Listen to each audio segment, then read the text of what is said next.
창세기 38장입니다.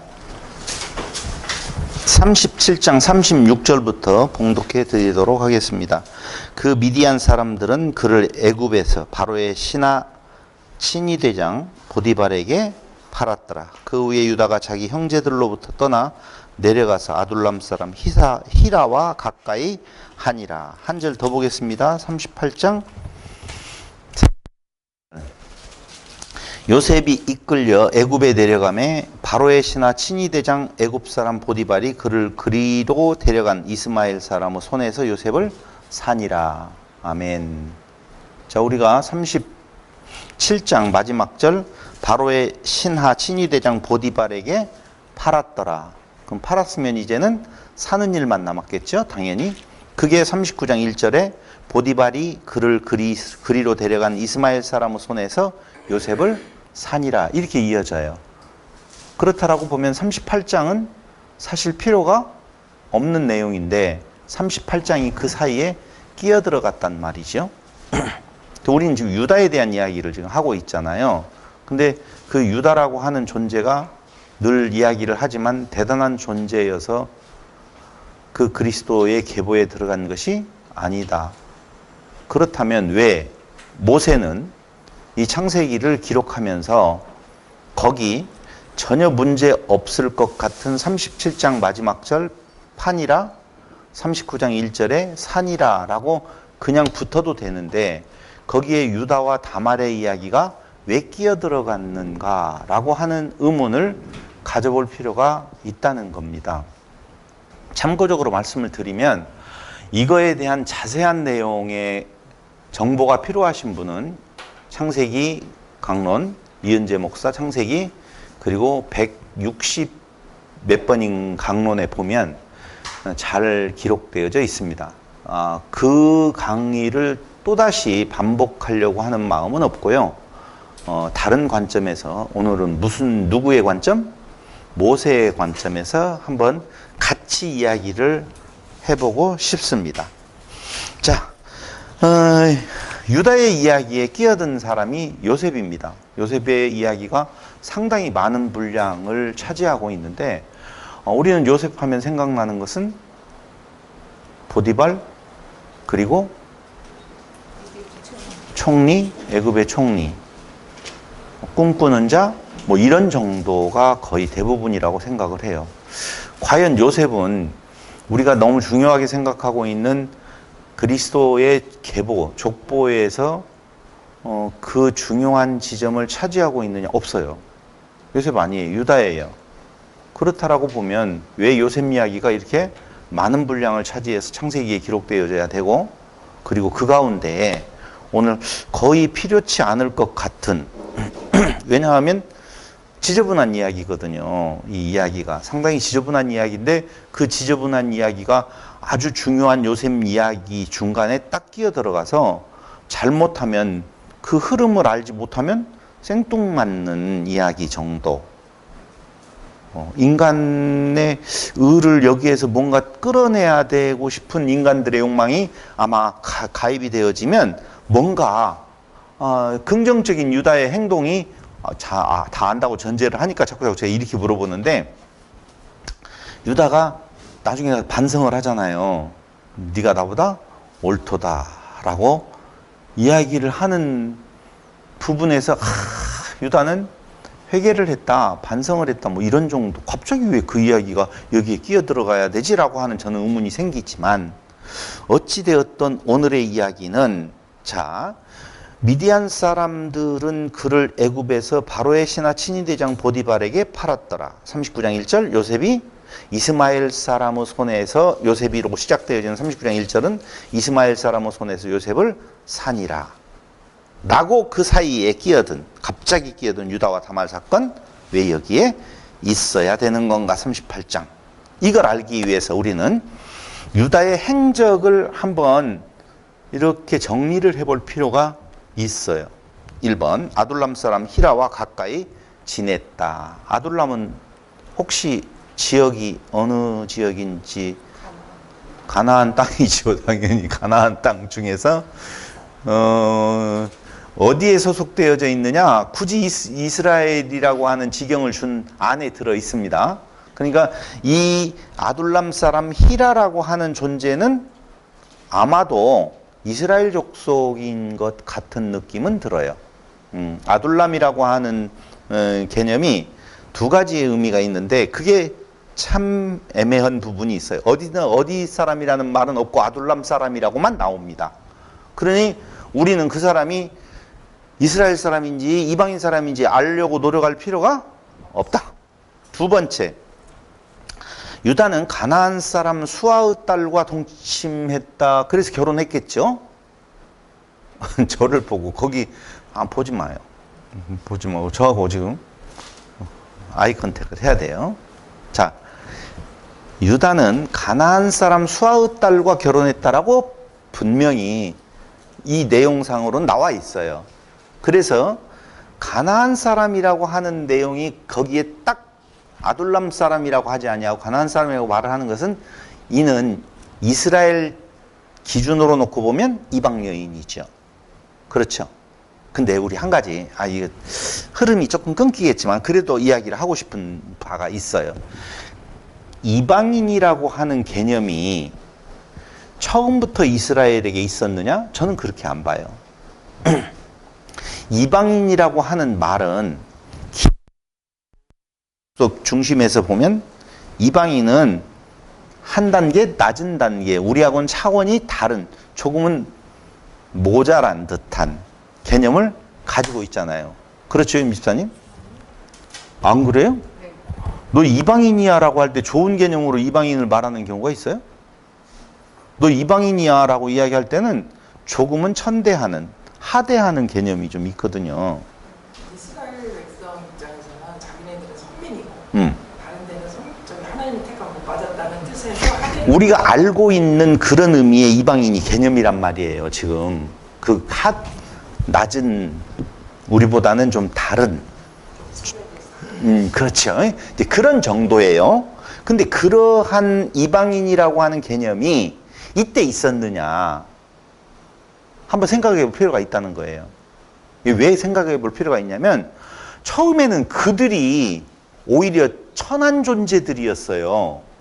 애굽에 종했던 애들이 무슨 의미가 있다고, 자기들이 중심이, 세상의 중심일 리가 없단 말이죠. 그래서 항상 돌아가고 싶은 마음이 그들에게는 있었던 것처럼 그 후대에도, 지금 이때는 뭐 당연한 내용이고, 이들은 밖에서 들어온 존재들이에요. 주인이 아니었었다고요. 그런데 뒤에 가서 민족으로 성장이 되어지고 그 땅을 차지하고 있고 조금 더 힘을 갖다 보니까 그 주위 사람들을 이제 천시하게 되어지는 이방인의 개념이 생긴 것이에요.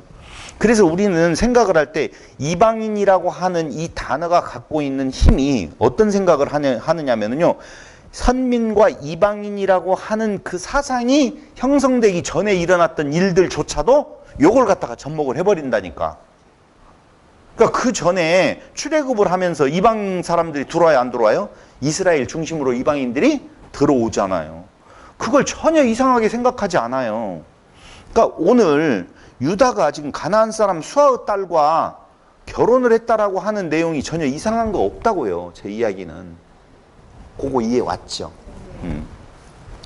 그러고 난 뒤에 그 수아의 딸과 동침함으로 말미암아 낳은 아들이 엘과 오난과 셀라 세 자녀를 낳게 되어집니다. 그런데 세 번째 우리가 유다의 행적을 살펴보면 장자 엘을 위하여 다말을 며느리로 데려오게 되어집니다. 근데 여기에서 약간 혼란스러운 부분이 있어요. 그게 뭐냐면 다말이 가나안 땅, 유대인들이 차지하고 있었던 땅 안의 사람인지 밖의 사람인지, 즉 가나안 사람 수아의 딸이라고 지칭하는 것으로 보았었을 때는 그는 분명히 그들의 민족 여자가 아니었었어요. 근데 애를 위하여 다말을 며느리로 삼았는데 다말이라고 하는 여자에 대한 평가는 학자들은 가나안 여인이었다라고 그냥 이야기를 그렇게 해요. 근데 나중에 가서 유다가 그 아내를 잃고 난 뒤에 찾아간 그 동네에 그 여인의 누가 있었다는 거예요? 아버지가 있었다는 거예요. 너 처가에 가 있어라라고 이야기를 했으니까. 그래서 이런 이야기는 정말 중요하지 않는 내용이지만 과연 다말이라고 하는 여자는 어느 민족이었을까? 관심 가질 필요가 없다. 그래서 제가 조금 전에 이방인과 선민이라고 하는 구분은 그때 생겨난 것이 아니기 때문에 별 의미가 없다고 지금 말씀을 드리는 거예요. 그런 걸로 인하여서 이방인이 들어왔다 안 들어왔다 이런 이야기 하지 말자라고 하는 의미고, 딥나에 거주했지요. 그 딥나는 유다의 산지 성읍이라고 여호수아 15장 57절, 원래는 단 지파에게 할당되어졌던 지역이에요. 문제는 후에 블레셋인들이 차지했죠. 근데 그때 지금 이 사건이 있을 때에는 그런 구분이 없었을 때라 이겁니다. 그러니까 막 이방 여인이 들어왔다 이런 이야기 하지 말자라고 하는 내용이에요. 그런 네 번째로 장자 엘과 오난의 죽음을 목도하게 되어집니다. 근데 장자 엘은 왜 죽었죠? 네? 여호와 보시기에 악하다라고 그랬어요. 뭔 짓을 했길래 거기만 보지 말고요. 예. 무슨 짓을 했길래 여호와 보시기에 악한 부분이었을까요? 엘은 정답은 몰라요가 정답이에요. 안 나와 있어요. 근데 그걸 왜 찾으려고 해요? 안 나올 필요가 있으면 안 나와요. 그 몰라요가 답이에요. 알겠죠? 왜 엘은 죽었을까요? 여호와 보시기에 악함으로. 왜 무슨 짓을 저질렀길래 악하다라고 했을까요? 오케이, 됐어요. 훌륭해요. 두 번째 아들 오난은 여호와 보시기에 악함으로 죽었어요. 하나님의 저주를 받아서 죽었어요. 뭐가 그렇게 악한 모습이었을까요? 뭘 알아요? 거기에는 나와요. 거기에는 뭐라고 나와 있느냐? 형사취수제라고 하는 부분에 있어서, 근데 이 형사취수제도 성경이 그 지파들을, 민족들을 보호하기 위하여서 내는 형사취수제로 거의 생각을 해요. 그건 아니에요. 형사취수제는 당시에 근동에 있었던 그냥 풍습이에요. 근데 그 근동에 있었던 풍습은 어디까지 가느냐면요, 처음에 형이 죽고 형수가 살아있는데 자녀가 없어. 그럼 동생들이 아내로 취해서 그래요. 두 번째로는요, 그런 경우에도 불구하고 자식이 없이 또 형수가 남잖아요. 그럼 형수가 남는 것이 아들이 다 죽게 되어지면 시아버지가 며느리를 아내로 삼아서 자식을 이어가게 되어져 있어요.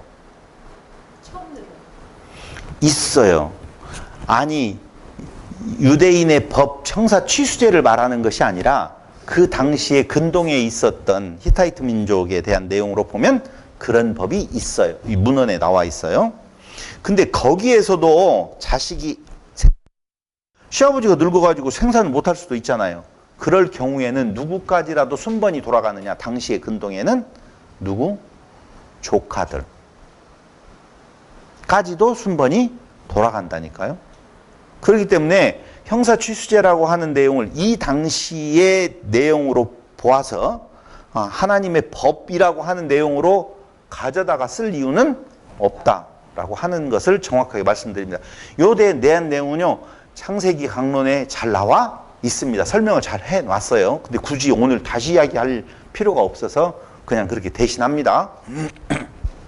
그래서 유다는 엘과 오난의 죽음을 목도하는데 여호와 보시기에 악함으로라고 할 때 그 악하다라고 하는 오난의 악함은 땅에 설정을 했다는 거예요.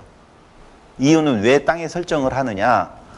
애를 낳게 되어지면 재산에 대한 문제, 이 문제가 자기에게는 불리하게 되어지니 그 형수에게 아기가 없는 것이 좋겠다고 해가지고 관계를 갖는데 설정은 땅에다 해버리는 그런 것으로 인하여서 하나님은 그 오난을 여호와 보시기에 악함으로 그를 죽이게 되어지는 하나님의 역사를 유다는 목도하게 되어집니다.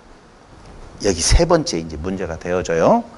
뭐가 문제가 되어지냐? 며느리 다말을 친정으로 돌려보내고 잊어버리고 말아요. 그게 38장 11절에 대한 내용이에요. 잘 보세요. 아, 잘 보라고요. 셋째 아들은 장성하게 되어지면 너를 불러서 씨를 잇게 할게 라고 약속을 했는데 유다는 안 불러요. 장성했는데도 불구하고. 왜 안 불렀을까요? 또 죽을까 봐. 그럼 잘 생각을 해봅시다. 그 아들들 둘이 죽는 것은 죽는 이유가 분명했어요. 여호와 보시기에 악을 행했다는 거예요. 그럼 유다가 생각할 때 셀라라고 하는 누구? 셀라는 여호와 보시기에 악을 행하지 아니하면 안 죽잖아요. 그런데 유다가 보기에도 세 번째 아들도 뭘 할 것 같아요? 여호와 보시기에 악을 행할 것 같다는 것이죠. 여호와께서 두 아들을 죽일 때에는 여호와 보시기에 악을 행함으로 그랬단 말이에요. 그런데 세 번째 아들의 죽음이 염려가 되어졌다는 말은 세 번째 아들조차도 여호와 보시기에 악을 행할 확률이 높다라고 하는 생각을 유다는 가지고 있는 거예요.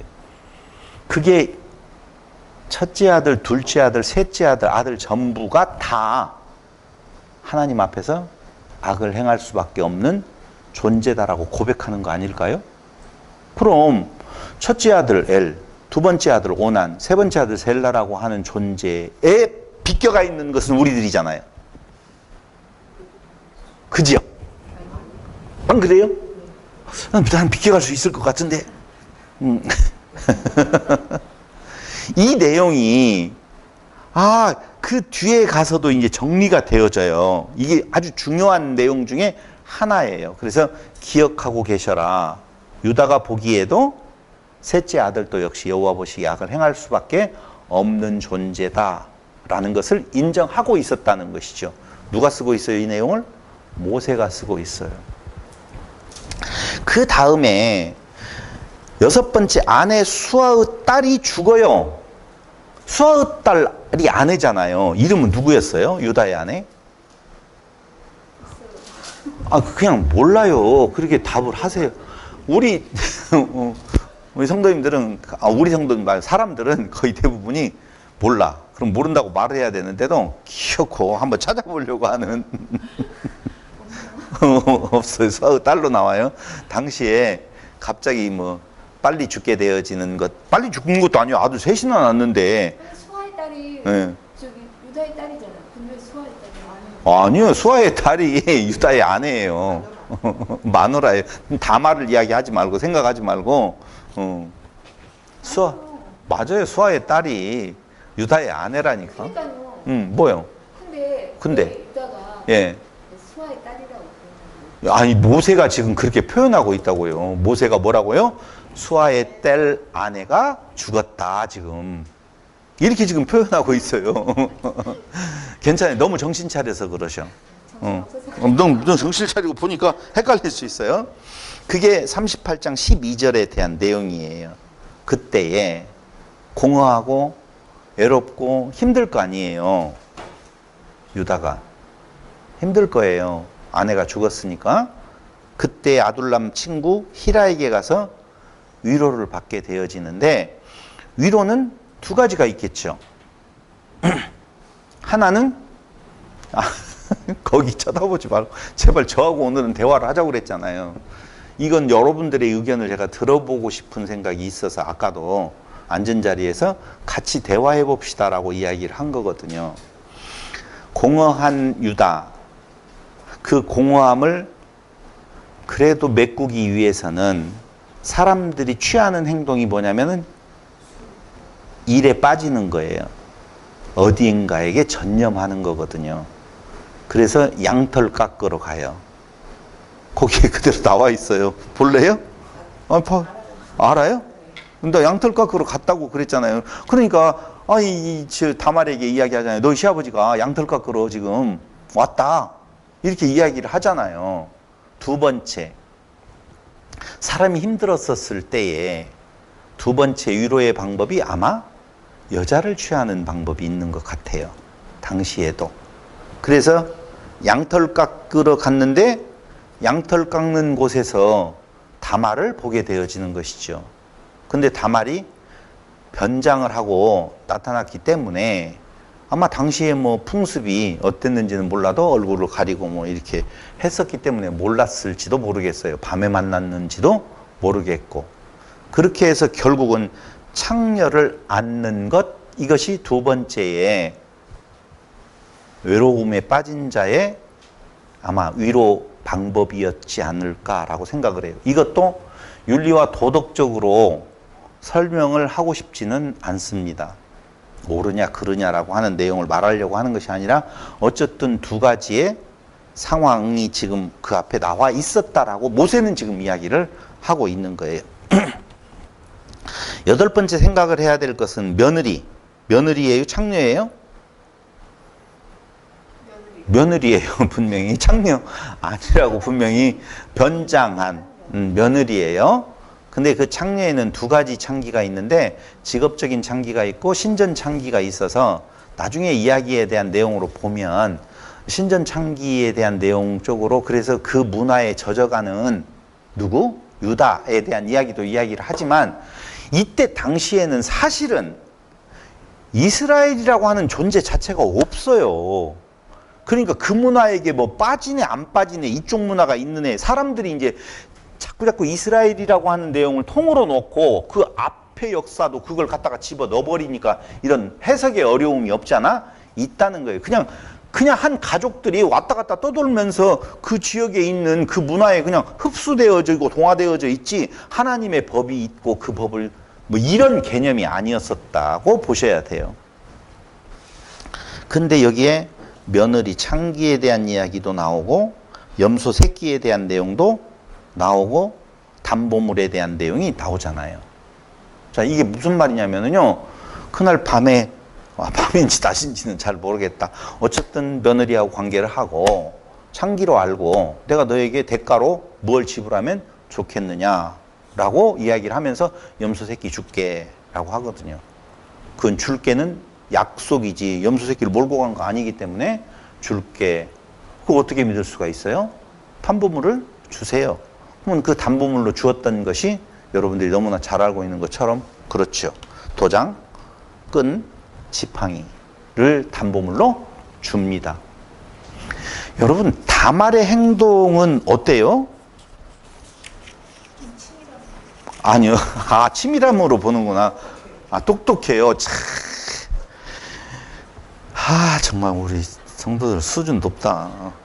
난 다말의 행동이 어때요? 그러면 그런 나쁜 년이 어디가 있어요? 뭐 이렇게 나올 줄 알았거든. 그랬더니 뭐 똑똑해요, 뭐 치밀해요, 막 이런 쪽으로 해석을 해주시는 수준이 너무 높아서 탈이에요.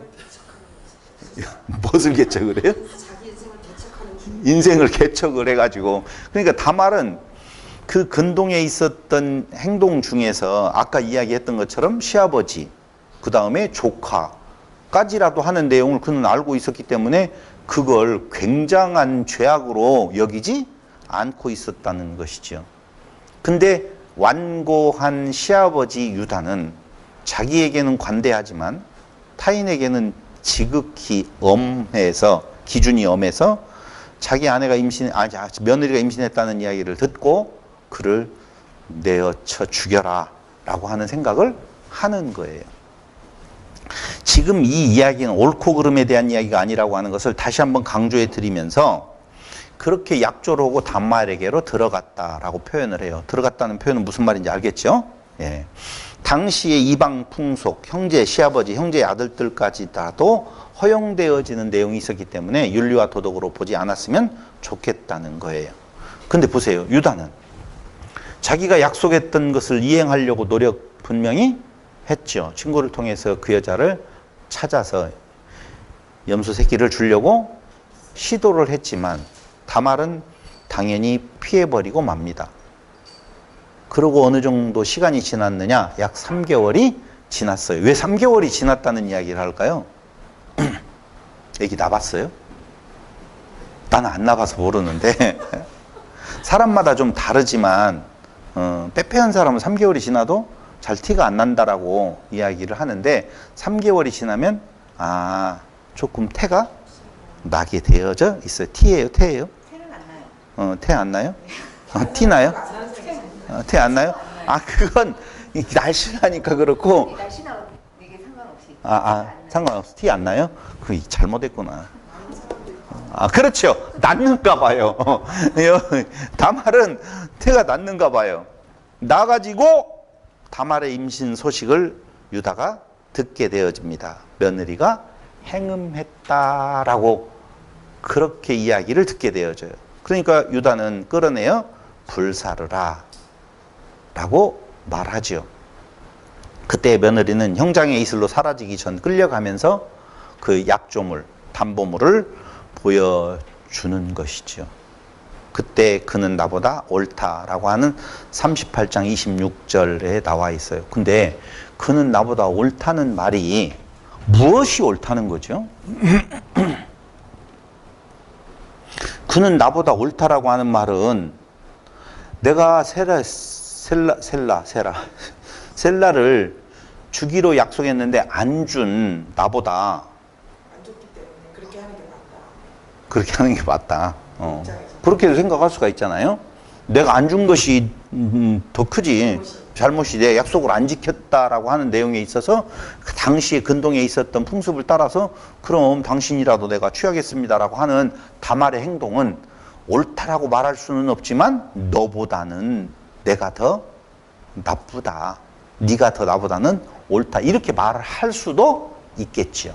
근데 요 기록을 하게 되어진 것은 그 일이 있고 난 한참 뒤에 모세에 의해서 기록되어지고 있다는 거죠. 그렇죠? 모세에 의해서 기록되어지고 있어요.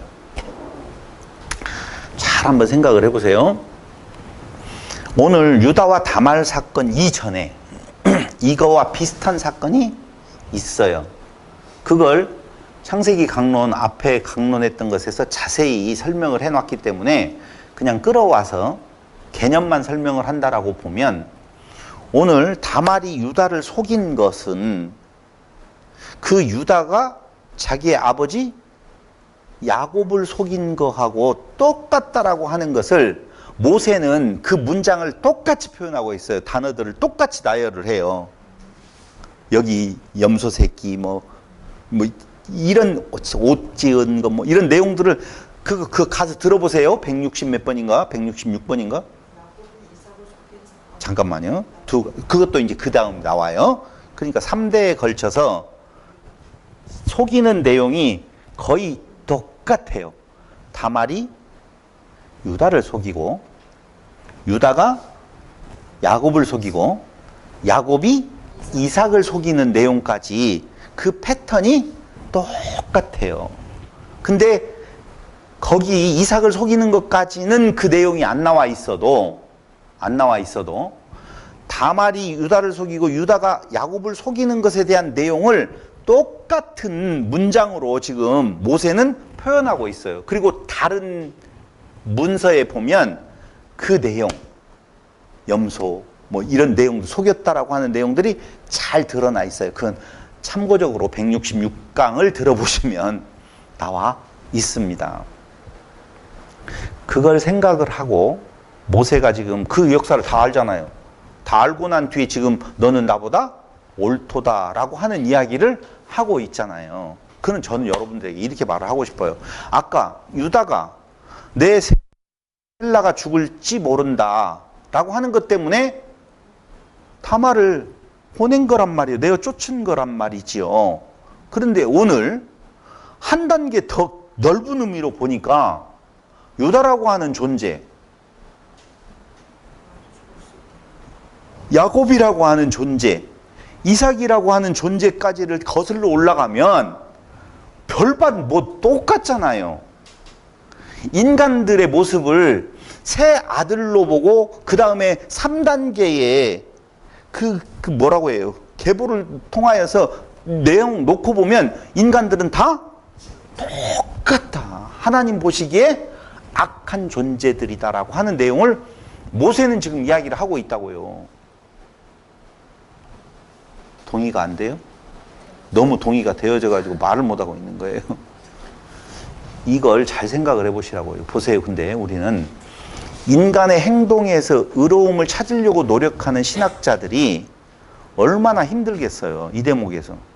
갑자기 여기 요셉의 이야기가 팔렸고 샀더라라고 하는 내용이 나오는데 그 가운데에다가 유다의 이야기를, 유다와 다말 이야기를 딱 집어넣는데 유다와 다말 이야기에서 긍정적인 걸 찾아볼 수 있는 내용이 아무것도 없어요.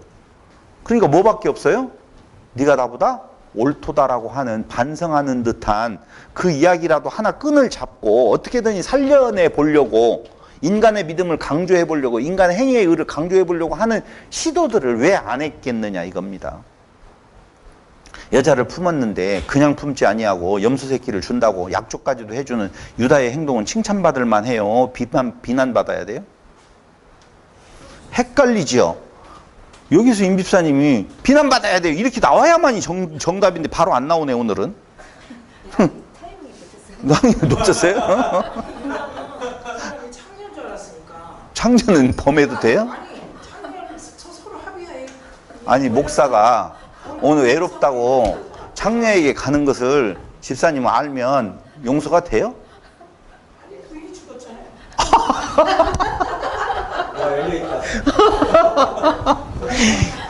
우리 교회의 수준이라고 알아들을까 봐 무섭네. 사람은 자기중심적이기 때문에 자기를 향한 변호는 언제든지 해요. 그러니까 모세의 관점에서 우리가 지금 보고 있지만 현대인의 관점에서 놓고 본다라고 보면 그건 긍정적인 면을, 다시 이야기해서 그럴 수 있다. 그런데 그냥 맞는 것도 아니고 뭐 했어요? 줬지 않냐 대가를. 그 한때 그런 이야기가 있었잖아요. 보수와 진보의 차이는 대가를 주느냐 안 주느냐, 그걸로 인하여서 평가가 달라진다. 누구가 이야기했잖아요. 내가 누구라고 말 못하지만. 여러분 여기에서 바라고 있는 내용을 긍정적인 걸 찾아보기 위한 그런 피나는 노력 의미가 없어요. 진짜 그런 내용 아니거든요. 지금 모세가 이야기하려고 하는 내용은 그는 나보다 옳도다라고 이야기를 할 때에 아마 여러 가지 함축되어진 부분이 있을 거예요. 그렇잖아요. 진짜 옳아서 옳다라고 하는 개념보다도 인간은 모두 다 똑같다.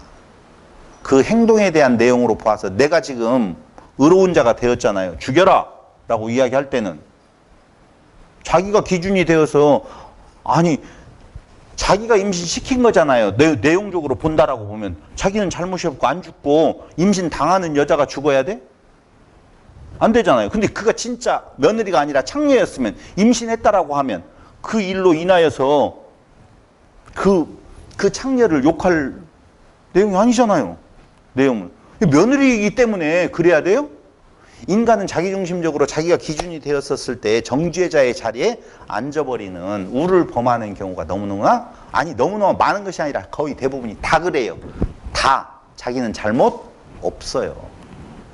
그러니까 목사들이 행동을 아무렇게나 하고도 자기는 잘못이 없어요. 나는 건들지 마. 나는 하나님이 주관하는 자야. 여러분 신천지가 그나마 제일 큰 위기가 어느 때인 줄 혹시 알고 계세요? 코로나 때요. 아 그렇구나. 아니요. 거기 그 여자 그렇죠. 그렇죠. 이남이? 김남희. 다른 집화장이라든가 강사들이라든가 못된 짓거리 횡령하고 이런 내용들 다 있어요. 너무너무 많아요. 그런 일들이 많은데도 불구하고 그거 그럴 수 있어. 우리 선생님만 안 그래. 예수님 주위에서 해먹을 놈들은 다 해먹었잖아. 다. 그래서 고고하신 우리 선생님으로 이야기를 하고 집화장이 무슨 짓을 저질렀던, 강사가 무슨 짓을 저질렀던, 뭐 돈을 횡령을 했던, 여자하고 문제가 있던 어떻든지 간에 다 이만희에게는 영향을 못 미쳤어요. 안 미쳤어요. 근데 딱 하나 직접 그 일에 연관이 되죠. 처음엔 변호했어요. 변명했어요. 아니다 영적 혼인이었었다라고 하는 내용이라든가 하는데 증거들이 다 나왔잖아. 그때 굉장히 큰 혼란을 겪었어요. 뭐라고 변명하는지 혹시 아세요? 그것도? 두 가지가 있어요. 하나, 그거에 대한 위기, 만약에 이만희 씨가 죽으면 어떻게 돼요? 그걸로 버티고 있는 거거든요. 이만희 씨는 안 죽는다는 걸로. 그럼 이만희 씨가 죽어요, 안 죽어요? 우리는 뭐 볼 것도 없이 그냥 다 같이 시작. 되져요. 응. 죽어요, 결국은. 근데 지금 그 죽음을 대비한 이론들이 가고 있을 거예요. 뭐라고요? 안 죽는다고. 어떻게 죽는다? 아, 그래, 고마워요. 하나님이 죽게 하시면 죽지. 하나님 우애라고는 안 했잖아요. 그러니까 안 죽는데, 하나님이 죽게 하시면, 하나님이 그 실수하게 하시면 그럴 수 있지 라고 논리가 바뀌어지고 있어요. 그래서 처음에 그 논리를, 이런 교리를 가지고 공부했던 사람들은 지금 약간 혼돈되지만 언제까지 참고 있느냐? 죽느냐? 안 죽느냐? 죽고 난 뒤에 여러분 100% 갈라지게 되어 있어요. 사분오열되게 되어 있어요. 별로 관심은 없지만 어찌 되었던 인간은 자기중심적이 되어서 자기는 못 보고 다른 사람들만 보는데 그 증거물로 인하여서 유다는 자기를 보게 되어져요. 자기만 보는 것이 아니라 사람들은 다 그런 존재구나라고 하는 내용을 알게 되어져요. 유다는 이 사건을 통해서 그 뒤에 있었던 역사적인 사건을 통해서 나중에 동생을 팔아버린 주도자였던 유다가 어떻게 바뀌어지느냐? 베냐민을 위하여서 자기가 인질로 잡히겠다라고 하는 이웃사랑이 가능해지는 모습으로, 아, 또 혼돈하면 안 되는데, 진짜. 아, 이웃사랑으로 바뀌어졌어요. 우리는 바뀌어져야 돼요라고 가면 안 된다고요. 진짜 그렇게 가면 안 돼요. 나는 이웃사랑을 여러분들 해야만이 된다고 말한 적이 없어요. 그 사랑의 감격이 유다로 하여금 그 이웃사랑이 실천되어지는 모습이 나타나더라. 그 말이 그만. 아, 다르다고요. 분명히. 근데 그걸 하나의 조항으로 삼아가지고 이웃사랑을 해야 된다라고 이야기를 해버리면 자기 의라니까. 창세기 44장 14절로 18절.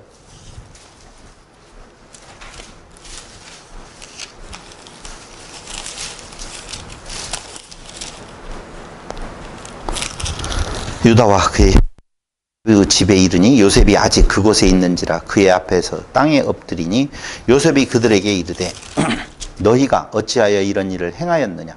나 같은 사람이 점을 잘 치는 줄을 너희는 알지 못하였느냐? 유다가 말하되 우리가 내 주께 무슨 말을 하오리이까? 무슨 설명을 하오리이까? 우리가 어떻게 우리의 정직함을 나타내리이까? 하나님이 종들의 죄악을 찾아내셨으니 우리와 이 잔이 발견된 자가 다 주의 노예가 되겠나이다. 요셉이 이르되 내가 결코 그리하지 아니하리라. 잔이 그 손에서 발견된 자만 내 종이 되고 너희는 평안히 너희 아버지께로 도로 올라갈 것이니라. 유다가 그에게 가까이 가서 이르되 내 주여 원하건대 당신의 종에게 내 주의 귀에 한 말씀을 아뢰게 하소서. 주의 종에게 노하지 마소서. 주는 바로와 같으심이니이다.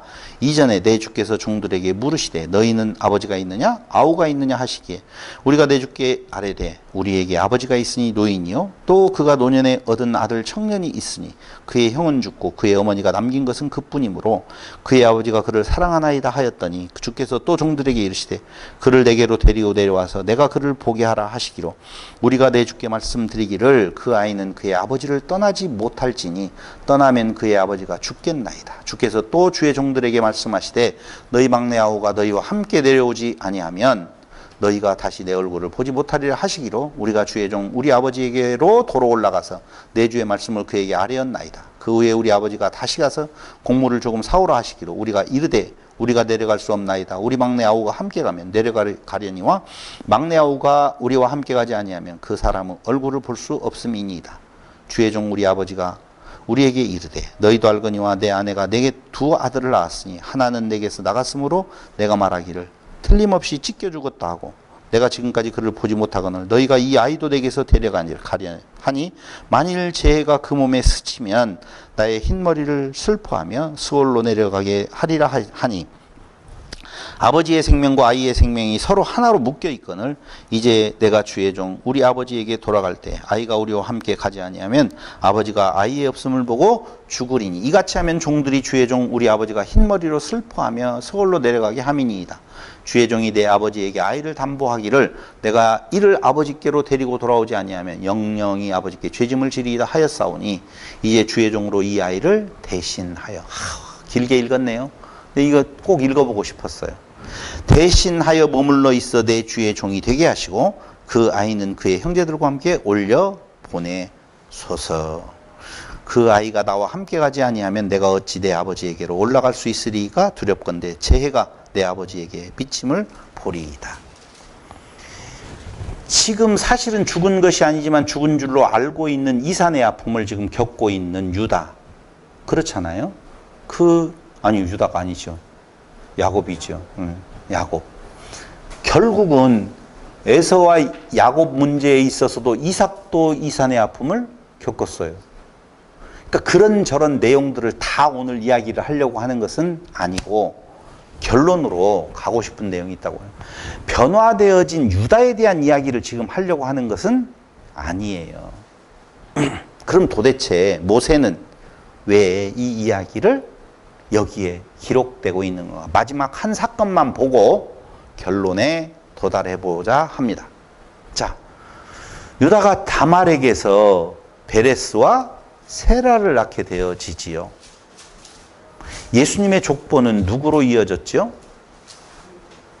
아니요, 유다 다음에, 그 다음에 베레스로 이어졌어요? 세라로 이어졌어요? 베레스로 이어졌죠? 헷갈리죠? 이게? 어떻게 바뀌죠? 한번 볼까요? 자, 족보 있는 대로 가자고요. 어디로요? 마태복음에 있나요?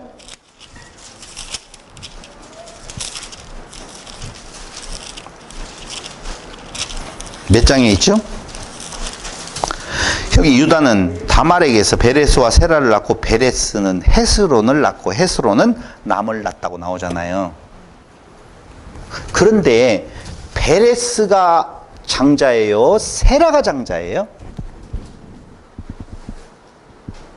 이렇게 됐어요. 저를 보시고. 왜 나를 보라고 계속 말을 하지? 안 보니까 그래요. 저를 보셔요.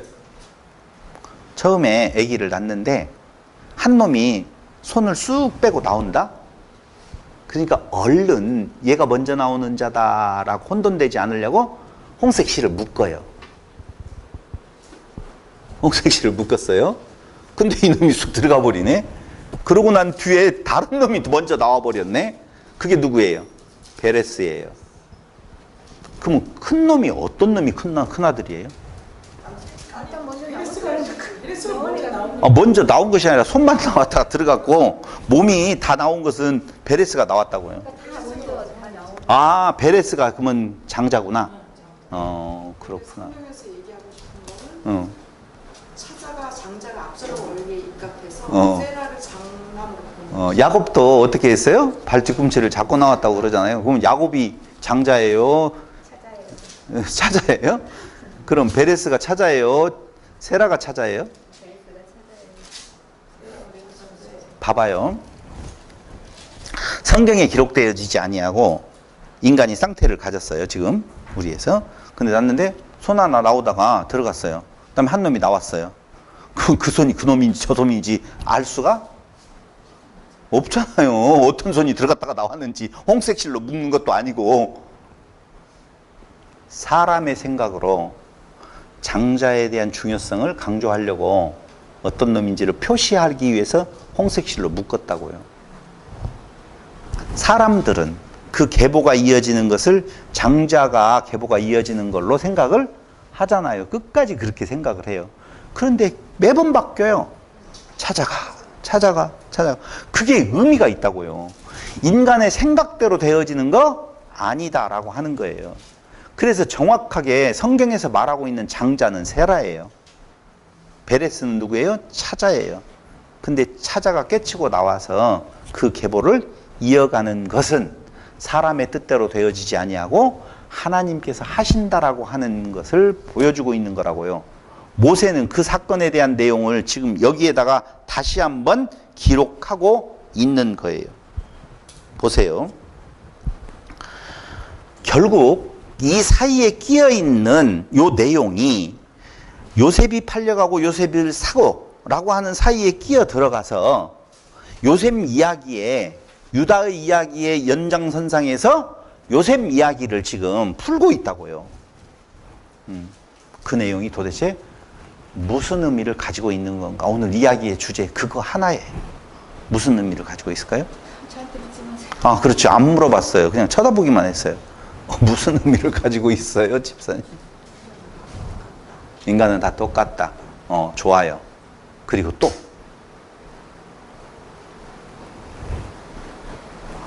거기에 오늘의 신학. 저 누누이 이야기했어요. 계속 앞에 이야기. 그럼에도 불구하고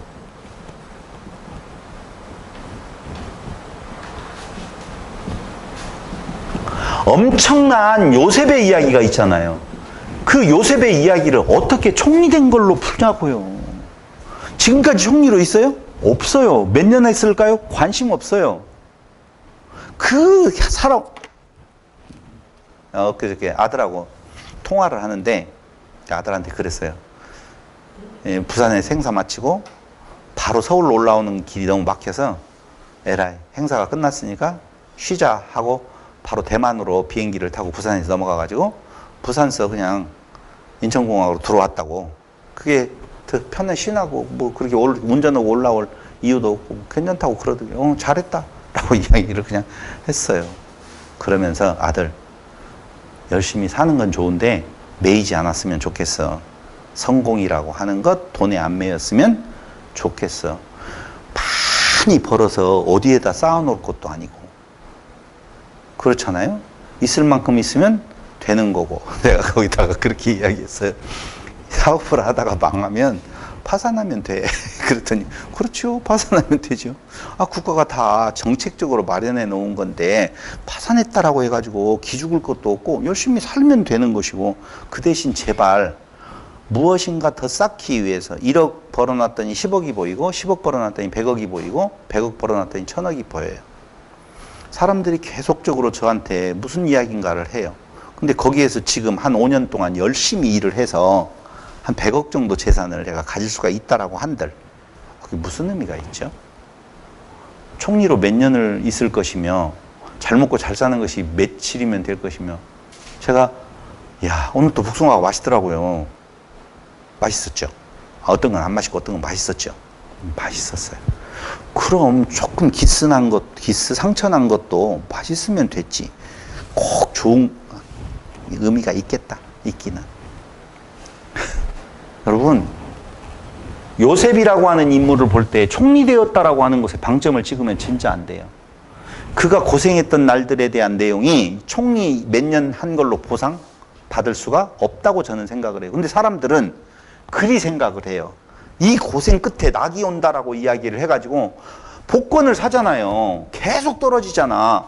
떨어지고 어쩌다 한 번 되잖아요. 그걸 위하여서 그 고생, 여러분, 하고 난 뒤에는 내가 왜 복권을 했지라고 생각할 수도 있다고요. 복권을요, 장난 아니게 사는 사람들이 있더구만. 월급의 뭐 몇 퍼센트를 복권을 사더라고.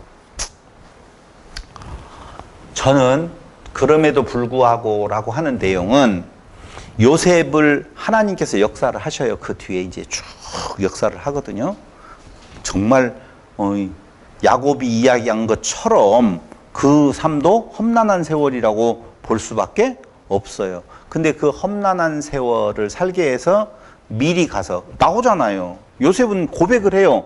형님들이 나를 팔아서 이곳에 온 것이 아니라 하나님께서 이미 당신의 뜻을 이루기 위하여서 나를 이곳에 먼저 보냈습니다라고 정확하게 이야기하고 그 내용을 모세는 그대로 이야기를 쓰고 있어요. 그렇다면 하나님의 그 역사는 왜?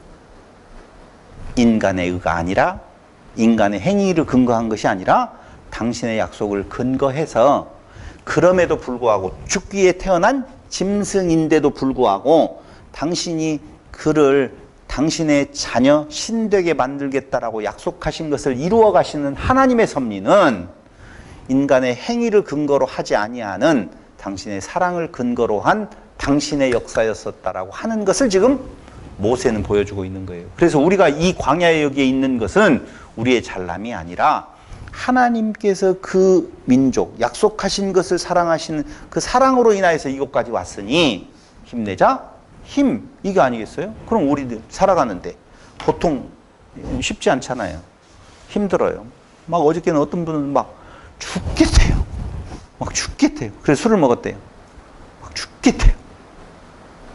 그래도 시간은 흘러가서 상황은 다른 상황을 맞이하게 되어져 있어요. 그때 가장 우리에게 소망이 되어지는 것은 영원한 삶은, 영원한 생명의 삶은, 이웃을 바라볼 수 있는 삶은 바로 그 하나님의 사랑이 우리에게 임했다라고 하는 것을 알 때 나타날 수 있는 평안이 아닌 건가라고 생각을 해봅니다. 두 가지 의미, 하나는 그렇게 변화되어진 유다에 대한 내용은 그 사랑에 대한 감격이 그 안에 있었을 때에 아버지를 생각하는, 그렇잖아요. 형제들을 생각하는 모든 그때 그 자기가 했던 행동들을 돌아보아서 그는 자기의 변화된 모습이 모세의 입장에서 보면 아, 이렇게 나타났다는 거고, 그리고 요셉의 그 오랜 이야기들을 그렇게 기록하면서 그 앞에다가 오늘 유다와 다말의 이야기를 집어넣음으로 말미암아 우리 그럼에도 불구하고 하나님의 사랑의 역사는 중단 없이 변개 없이 이루어진다. 우리도 그게 소망이 아닌 건가 생각을 해봅니다. 여러분, 죽기에 태어난 짐승이라고 할 때 그 죽기에 태어난 짐승이라고 하는 의미가 뭘까요? 한번 생각을 해보라고 하면서, 죽기에 태어난 짐승, 죽기에 태어난 것이 있어요? 그 문장을 들고 말할 때마다 죽기에 태어난 짐승, 죽기에 태어나는 생명이 있을까요? 없잖아요. 근데 결론은 죽는 거죠. 그렇죠. 그 말이죠. 근데 결론은 죽음으로 가는 그 짐승들이 진짜 복날이라고 해서 수도 없는 닭들이 사라졌을 텐데 기억하는 바가 없잖아요. 기억해야 돼요. 그러니까 안 한다고요. 잠깐 해봤자. 근데 그들이라고 해서 그 존재들이 태어나서 살아가면서 죽음을 생각하고 가겠느냐고. 안 죽으려고 발악을 하잖아요.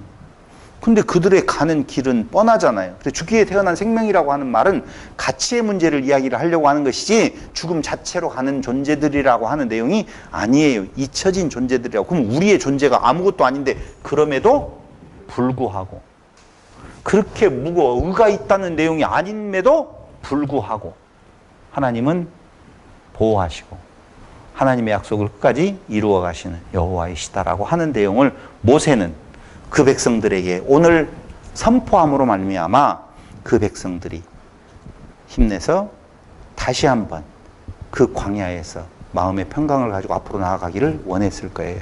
우리 광야 같은 인생에 이 위로가 우리에게 넘쳐나기를 바라면서 오늘 말씀 마칩니다. 기도드리겠습니다.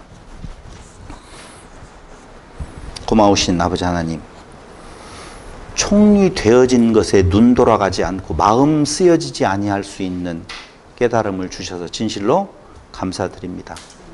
볼 것 없고 자랑할 것 없고 내세울 것 없는 우리에게 그 큰 사랑을 덧입혀 주셔서 우리로 새로운 삶, 신됨의 기쁨에 나아갈 수 있도록 하나님께서 역사하심을 진심으로 감사드립니다.